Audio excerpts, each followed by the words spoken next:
Halo Sobat Investor, jumpa lagi di channel Investor Jelata.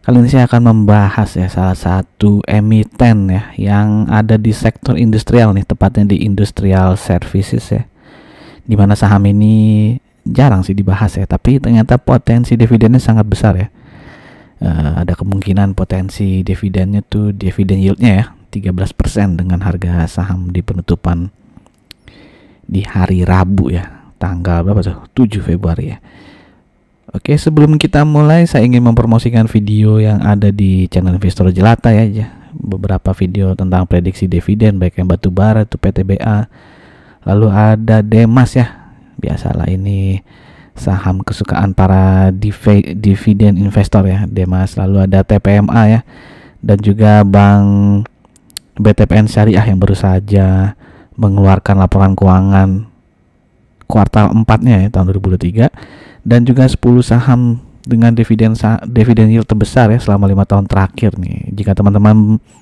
berminat untuk menonton video-video ini, nanti linknya bisa teman-teman cari di kolom deskripsi atau langsung saja search di channel Investor Jelata dengan keyword masing-masingnya.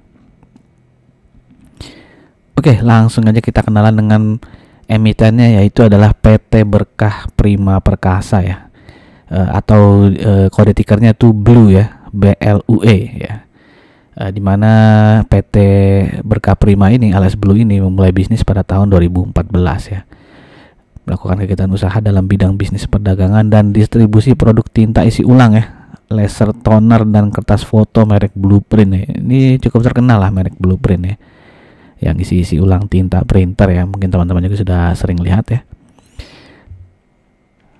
Lalu dia juga dalam perkembangannya melakukan ekspansi usaha merambah ke point of sales jadi kayak jual cash drawer yang kasir itu lalu printer thermal, kertas stroke sampai ke stiker label sampai ke software point of sales juga Oke, ini contoh-contoh produk dari si BLUE ini mulai dari tinta isi ulang lalu toner, ada apa lagi nih, kertas foto kertas thermal lalu ada scanner barcode lalu ini cash drawer yang di kasir yang sering kita lihat sampai ke stiker label maupun printer label jadi cukup banyak jenis-jenis produknya. Oke, lalu untuk yang portable point of sales market share ini ini market share untuk versi mobile jadi kalau yang nggak mobile tentu pakai PC desktop kalau yang mobile tuh mungkin yang pakai tablet gitu kayak mungkin kayak iPad atau Samsung yang tablet lah pokoknya itu di versi mobile itu si BLUE ini menguasai market share mendominasi dengan 45,9% nih. Dimana ada kenaikan di 2021 market share baru 35%, di tahun 2022 naik jadi 45% jadi dia nomor 1, nomor 2 nya yang siapa nih, Panda ketiganya Sano.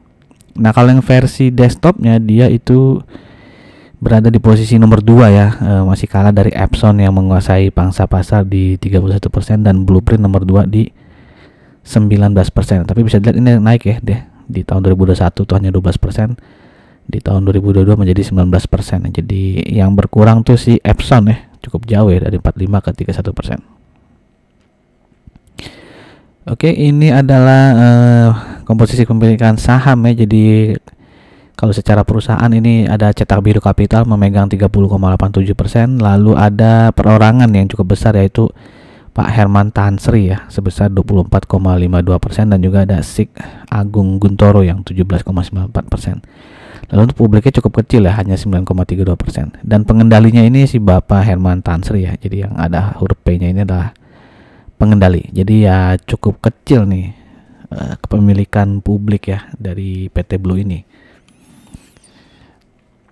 Oke, sebelum kita lanjut masuk ke bagian keuangannya maupun rasio-rasio PRPBV dan lain-lain, saya ingin mengajak teman-teman yang mungkin baru saja mampir di channel ini untuk klik subscribe dan jangan lupa untuk klik loncengnya. Dan jika dirasa video-video di channel ini bermanfaat saya minta tolong untuk like, komen, dan share-nya. Oke, kita flashback dulu ke tahun 2022 di mana pendapatan dari Blue ini naik 20%-an dan profitnya juga mirip-mirip naiknya ya, sekitar 19,5%. Dan di tahun ini ya dia belum mengeluarkan laporan keuangan kuartal 4 ya, jadi masih sampai kuartal 3 di mana setiap kuartalnya itu dia selalu naik ya pendapatannya ya dibandingkan ya periode yang sama di tahun 2022. Tapi profitnya ya itu hanya naik di kuartal 1 ya sebesar 69%, di kuartal 2 dan 3 itu ada penurunan ya. Di kuartal 2 turunnya masih tipis ya 0,4%, tapi di kuartal 3 turunnya cukup dalam nih 21,7%-an ya dibandingkan kuartal 3 tahun lalu. Nah, tapi kalau di setahun kan ya, di total ya dari Januari sampai September 2023 pendapatannya itu naik 12,68% ya. Lalu di beban pokok pendapatannya juga ada kenaikan sebesar 12. Ini salah nih, bukan 12, ini naik kayak 8%-an ya, ini nggak sampai 10% ya naiknya beban pokok pendapatan. Lalu untuk laba brutonya nih semuanya 12,68% nih. Saya copy paste belum lupa diganti kayaknya ya. Ini salah juga nih berarti ya laba brutonya naiknya ya. Oke, jadi laba brutonya tuh naik 20%-an ya, sedangkan untuk laba bersihnya itu naiknya 39% ya.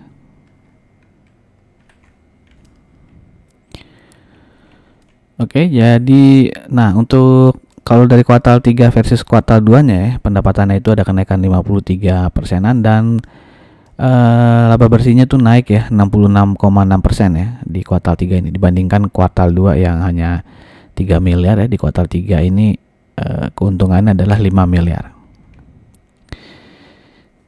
Nah, ketika public expose juga manajemen itu menceritakan ya tantangan perseroan di mana penurunan daya beli ya secara signifikan di kuartal 3 ya, dan kelihatannya itu berlanjut sampai dengan kuartal 4 ya, sehingga menggerus pencapaian pesat yang diraih selama kuartal 1 dan kuartal 2 yang sudah berada di 33% ya. Jadi banyak pengimpor yang hit and run ya, lalu apalagi nih ya, merek baru bersifat sementara tapi berkesinambungan muncul ini mengganggu kestabilan harga dan penjualan produk Blueprint ya. Jadi ada merek-merek yang tiba-tiba nongol ya, tapi habis itu mungkin hilang ya.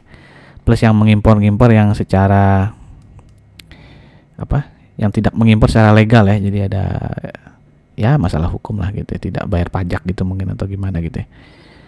Banyak juga penjual kertas thermal yang menjual tidak sesuai spesifikasi yang tertera di packaging ya. Nah, itu jadi tantangan-tantangan yang dihadapi oleh si Blue ini ya. Lalu strategi perusahaan ya, dia memperbanyak kegiatan pemasaran ya, menjalankan kampanye dan mengingatkan konsumen untuk pentingnya membeli produk yang bergaransi resmi ya. Jadi dia mengedukasi customer juga ya, sekaligus menambah produk baru dan menambah channel penjualan ya, bisnis to bisnis ke korporat langsung nih, sambil menjajaki pangsa instansi pemerintah. Mungkin ya mulai ikut-ikut lelang proyek pemerintah mungkin ya. Oke, kita masuk ke pembandingan ya. Jadi dia berada di sektor industrial ya, subsektornya adalah industrial services. Di situ ada JTPE ya, yang pernah saya bahas juga, perusahaan yang membuat kayak kartu ATM ya, kartu KTP dan juga paspor ya, si JTPE ini. Lalu Astagrafria ya, yang anak usaha ASI ya, yang bergerak di printing ya, dan juga Koni ya, yang mulai masuk ke ya printing juga ya, atau ada ininya juga mulai masuk ke tinta juga ya. Ya intinya mirip-mirip lah ya, 4 perusahaan ini bidangnya ya. Bisa dari sini earning per share-nya paling tinggi adalah ASGR ya, dan untuk PER-nya di sini yang paling kecil adalah si Blue ya, 6,82 saja. Lalu untuk PBV dia lumayan rendah ya, 1,59, tapi hanya kalah dari ASGR ya. Untuk ROE-nya Blue ini paling besar nih ternyata ya, 23,29%, dengan DER juga yang paling kecil ya. Jadi rasio hutang terhadap ekuitasnya si Blue ini paling kecil dibandingkan 3 perusahaan yang lainnya. Lalu ini rata-rata subsektornya PBV-nya 1,36 ya, berarti si Blue ini ada sedikit di atas rata-rata subsektornya. Per subsektornya 7,03, berarti dia si Blue itu ada di bawah rata-rata subsektor industrial services ya untuk pernya. Oke, sekarang kita masuk ke historis Blue sendiri ya, di mana per dia selama ya bukan 5 tahun sih, karena dia kan IPO-nya di tahun 2019-an ya, 2019 akhir ya. Berarti ya sekitar 4 tahunan lah ya, rata-rata 4 tahunan itu, di mana PR-nya itu rata-ratanya adalah 18,71, dan saat ini dia PR di sekitar hampir 8 ya, jadi masih bisa dibilang ini under value ya dibandingkan historis Blue selama 4 tahun terakhir dari sisi PR-nya.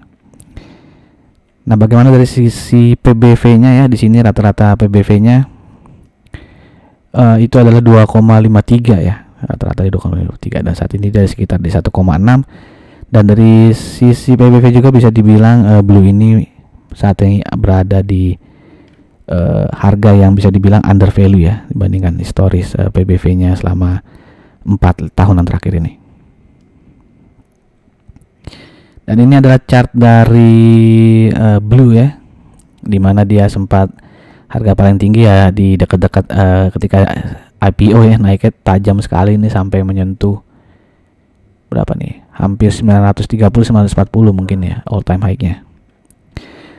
Lalu dia sempat membentuk gap ya, gap yang cukup dalam nih ya, di akhir tahun 2021 nih ya. Jadi masih ada gap di sini 585 yang belum tertutup ya. Dan dia cukup lama nih ya, sideways ya, mungkin dari bulan Juni ya sampai setahun kemudian ya, nih ya, sampai Juni tahun depannya ya, baru dia ada kebangkitan tuh ya harganya, karena mau bagi dividen nih kayak naik ya di tahun lalu ya, 2023. Oke, di tahun 2023 dia sempat menyentuh harga di 520-an ya, 525 atau 530, 525 kayaknya sini ya. Tapi setelah itu dia turun ya. Jadi setelah bagi dividen dia malah naik tinggi lagi nih ya tahun lalu ya, si Blue ini ya, cukup menarik nih. Oke, lalu di sini ada support ya di 340 ya, sempat tertembus sedikit nih ya, ada shadow ya, walaupun closingnya juga tetap di atas 340 nih ya. Bisa teman-teman cek lah ya, ini mungkin sempat menyentuh 338 atau 336 ya, tapi habis itu dia naik lagi. Dan bisa dilihat di sini ya, kalau ingin nge-swing ya atau trading singkat ya, berarti supportnya di 340 dan resisten tuh di sekitar 378 390 ya. Jadi kalau beli di harga sekarang ya 360 ya, silahkan dihitung ya, rewardnya itu bisa sampai 390 dan resikonya itu bisa turun sampai ke 340 ya. Jadi kalau trading ya harus disiplin cut loss ya. Kalau udah tembus 340 nya ya harusnya di cut loss gitu ya, dengan support berikutnya karena cukup dalam tuh ya, di 302 ya, cukup jauh dari 340 ke 302. Oke, kalau dilihat secara EMA-nya ya dia bisa dibilang sideways ya, walaupun dia masih ditutup di sedikit di atas EMA 200-nya ya. Jadi ya tapi bisa dilihat sini dia memang sedang sideways cukup lama ya. Dimana tahun 2000 ya, tahun 2022 juga kan dia sempat sideways setahun ini ya, pas mau bagi dividen aja dia bangkit lagi ya. Kalau kita lihat historisnya ya, setelah kalau tahun 2022 dia setelah bagi dividen tuh dia turun gitu ya, tapi di 2023 agak anomali. Setelah bagi dividen dia naik turun dikit, tapi setelah itu naik lagi ya. Jadi ya mungkin karena jumlah publiknya juga sedikit gitu, jadi gampang dinaik turunin nih kayak saham Blue ini ya. Jadi ya harus berhati-hati juga ya kalau mau ngincer dividen di sini ya, kecuali udah saklek gitu ya, abis beli terus udah ya, nggak usah dipikirin lah harganya naik turun atau gimana ya, yang penting dapat dividennya gitu ya, mungkin itu bisa lebih santai ya. Tapi kalau hanya ingin ngejar dividennya ya mungkin harus cukup berhati-hati ya, melihat arah setelah bagi dividen tuh ke bawah atau malah bisa naik lagi gitu ya, seperti tahun lalu ya. Yang pasti dia ada gap di sini 585 ya. Biasanya kan kata orang gap itu pasti nanti tertutup ya, entah kapan, tapi gitu ya. Belum tentu tahun ini ya, bisa aja malah 3-4 tahun kemudian baru bisa nutup di 585 ya. Oke, sekarang kita masuk ke bagian dividen historinya ya. Di mana tahun lalu dividen payout ratio-nya sangat besar ya, 95,9% nih. Nah, ini adalah earning per share dari kuartal 1 sampai kuartal 3-nya. Kalau dijumlahkan itu earning per share-nya sampai September di Rp39,61 ya. Nah, kalau kita rata-ratakan nih kuartal 1 sampai kuartal 3 kita rata-ratain itu ada di 13,2. Jadi kita asumsikan saja earning per share kuartal 4 itu di 13,2 ya. Jadi kalau kita tambahkan, jadi di Desember itu nanti earning per share kira-kira 52,81 ya, total 2023 ya. Nah, kalau kita asumsikan ya dividen payout ratio-nya sama seperti tahun lalu 95%, berarti potensi dividennya adalah Rp47,52. Dan jika kita menggunakan harga penutupan di tanggal 7 kemarin ya, di Rp360, berarti itu dividen yield-nya sangat besar ya, 13,2%. Luar biasa. Nah, kalau kita pesimis ya, karena dia sempat juga bagi dividen di 59% ya dividen payout ratio-nya, itu berarti potensi dividen yield-nya potensi dividennya adalah Rp31,15. Kalau kita bagi harga saham saat ini 360 benar ya? Ya, Rp360, itu berarti potensi dividen finalnya yield-nya adalah 8,6%. Ini juga masih sangat besar ya. Hampir ya lebih lah, dua kalinya dari bunga deposito ya, 4,25 kali 2 ya 8,5% gitu kan ya. Oke, dan bisa dilihat sini secara historis dia bagikan dividen itu ya paling cepat di bulan Juni ya, lalu ada juga bulan Juli, dan paling telat di bulan September. Lama banget ya kalau bulan September ya. Oke, demikian saja informasi dari saya mengenai saham Blue yang potensi dividen yieldnya cukup menggiurkan ya. Tapi yang perlu diperhatikan adalah kalau kepemilikan publik di saham Blue ini cukup kecil ya, hanya 9%-an tadi ya. Jadi mudah dinaikkan diturunkan oleh para pemegang saham mayoritas ya kayaknya. Karena ada perorangan juga di sini yang punya saham cukup besar dan sekaligus pengendali gitu. Nah, bagaimana pendapat teman-teman sendiri mengenai saham Blue ini, baik dari sisi potensi dividennya maupun dari potensi bisnisnya ya? Apakah akan bisa naik terus ya atau stagnan? Silahkan tuliskan pendapat teman-teman di kolom komen ya, terutama mungkin ada teman-teman yang distributor gitu ya, kertas-kertas print thermal atau kertas foto maupun tinta isi ulang ya. Mungkin bisa spill sedikit ya, bagaimana sih market share dari Blueprint ini saat ini gitu ya. Oke, demikian saja informasi dari saya. Saya tunggu pendapat dari teman-teman. Sampai jumpa lagi di video berikutnya. Salam jelata.